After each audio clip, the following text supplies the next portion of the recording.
If you're curious about my thoughts on all of the movies I see that I do not review on this channel, you should follow me on TikTok because I'm doing 30-second hot takes there of everything minutes after the credits roll. Back when I was super consistent on this here YouTube channel, I liked to think of each week as an episode in a series, and that any videos posted within a 7-day period were a part of the same episode. And on those occasions when I did post multiple times, I wanted those extra videos to have some sort of thematic connection to the first, and perhaps even feel like an extension of it. And though I've long since given up on that, I absolutely think of this video as being an extension of Monday's discussion about Christopher Landon's Freaky. Both take ideas from outside the horror genre and drench them in blood, but they do so to completely different ends. Hello, by the way, and welcome to the Week I Review. You can call me a millennial who does actually like using the phone. And today I am talking about Lee Chung-hyun's The Call. The Call is Lee's feature debut following his 2015 short Bargain, and I think it's worth talking about that first. Unlike a lot of the time when I go into an international filmmaker's backlog, it's actually pretty easy to catch up. It will take you all of 14 minutes, and you don't even have to leave YouTube. K-Crush posted it on their channel last October with the title, "She's Selling Her Virginity, but Not for Cash," which I feel like must be a mistranslation because whatever this she is doing, it's definitely for cash. Bargain is a fascinating short, a pseudo-single take about an 18-year-old who presumably put up an ad for any gross men to come take her virginity, and her interaction with one particular man who has done so. It's uncomfortable to watch, as Lee forces us to stay in the moment when the conversation turns real fucking dark, and this would-be client becomes increasingly irate at her admittedly odd behavior, specifically her constant giggling. And what's that about? Well, we learn when he goes to the shower and she leaves the room that actually she's a part of a larger operation scamming these creeps, not out of their money, but their bodies. By the time she returns to the room, it is filled with folks holding stacks of cash ready to buy this man's organs, and he is strapped to an operating table as surgeons get ready to cut in for the highest bidder.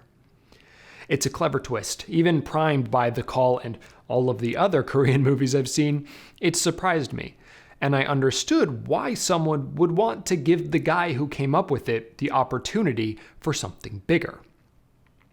Shame that it took 4 years, but you know, that's how things are sometimes. And Lee proved that he can be clever on a much larger scale. As I mentioned in the intro, I wanted to review The Call the same week I did Freaky because both take existing stories and fuck them right up.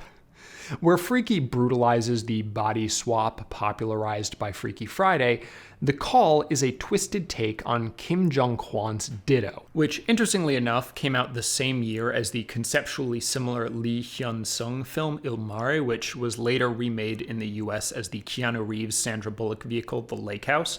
It's a story told across time about the unexpected connection of two people through some magical means. Though there are 20 years between them, they can communicate through Ditto's radio or The Call's phone. But where this plot device has previously been used for romance, The Call uses it for violence. Kim So-yeon is a woman in her late 20s. Things aren't going so well. Her father is long since dead, and she blames her currently dying mother for that. She's come back to visit, and in the process left her phone on the train, and so needs to figure out a way to get that back. Alone at her childhood home, she finds an old cordless phone and jacks it in. And while trying to deal with getting her mobile back, she receives a call from a woman babbling about being locked in her house. It's a wrong number, but it's not long before she calls back, this time screaming that her mother's trying to kill her. And then we see it. Someone being dragged down the upstairs hallway that So-yeon was in minutes before. The woman tries to get away, in the process knocking a torch onto the stairs, which immediately catch fire. Smoke seeps into So-yeon's home, and she watches as the same stairs char unprompted in front of her. It's intense, and we don't really understand what's going on yet, but the film has effectively set up its two key rules. This phone can make calls across time, and any changes to the events of the past will ripple forward and change the present. Ain't no multiverse branching timeline nonsense going on here. The distressed mystery caller is Oh Young-suk, played by Jung Jung-so. It's only her second role after absolutely crushing it in Lee Chang-dong's Burning, which I have thought about at least once every few days since I saw it back in February. None of the other 170-something films I've seen for the first time this year has had that kind of lingering impact. It is incredible and heart-wrenching and just... ugh. And she is in So-yeon's house in 1999, trapped there by her adoptive shaman mother because she is believed to be dangerous, if not outright evil. So-yeon figures it all out, finding Young-suk's diary in a creepy hidden basement she didn't know existed, and soon convinces Young-suk of the same. Fortunately, once it's been set up, there's no questioning the how or even the why, because it doesn't matter, and any explanation they tried to give would just be stupid. All that matters is that it's true and everyone accepts it. And everything is cool but pretty normal until Young-suk offers to go save So-yeon's father's life. And then does. And the world changes. Now, the last time I went in deep on the fundamental complexity of this sort of parallel action across time was in my review of Harry Potter and the Cursed Child, which contains scenes where people in the present are just, like, waiting to see if something happens in the past that will then alter their present. But that makes no goddamn sense, because if it happened in the past, then it's already happened, so they wouldn't be there waiting for things to change because they've already happened. And you would think the call would suffer the same way. How can something that Young-suk has decided to do on this phone call actually change the present when she has long since made that decision by the time So-yeon picked up the phone? But while the call's rules are completely contrived, they're surprisingly coherent, perhaps even elegant. For one thing, these phone calls can only happen in one direction, which actually differentiates it from Ditto et al. And makes the whole thing a lot more logically consistent. Young-suk can call So-yeon, but So-yeon cannot reciprocate and try to contact Young-suk, since that would require changing something that has already happened, i.e. her not picking up a phone.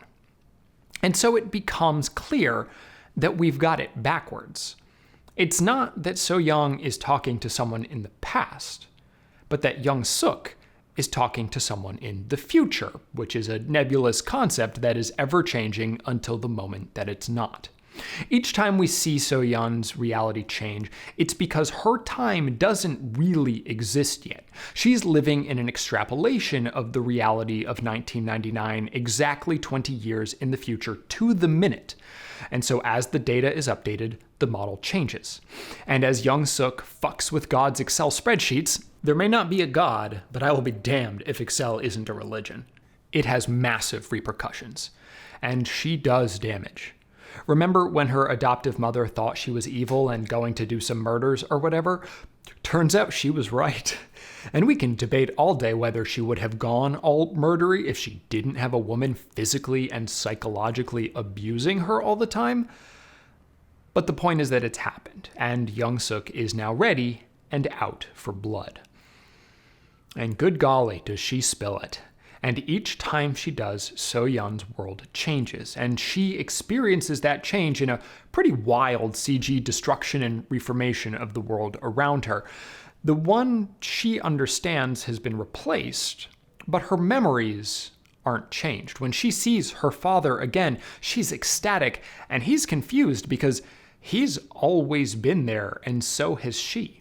The magic phone has given her magic knowledge of what was given, and then what is taken away. And the fact that these calls only go in one direction means that So-yeon is truly powerless to the whims of the woman she effectively unleashed.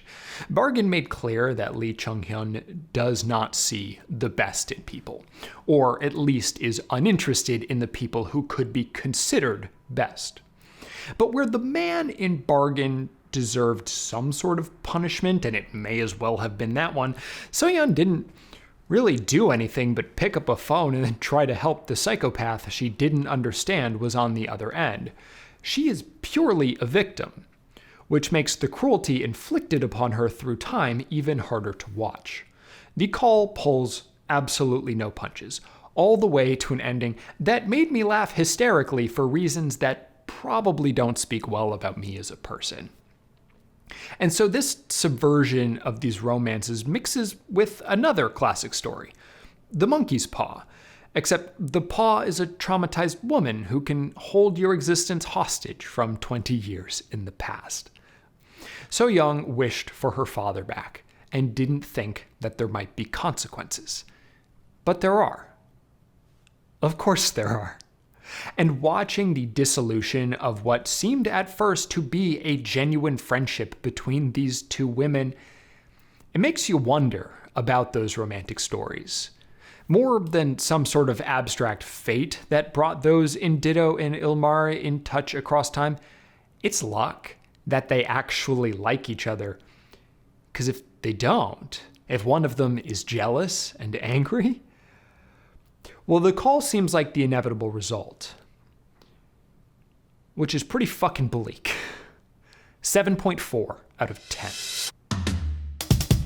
Thank you so much for watching, and thank you particularly to my patrons, my mom, Hammer and Marco, Kat Saracata, Benjamin Schiff, Anthony Cole, Elliot Fowler, Magnolia Denton, Greg Lucina, Werner van Alphen, Liam Knipe, Kojo, and Phil Bates. If you like this video, that's great. If not, oh well.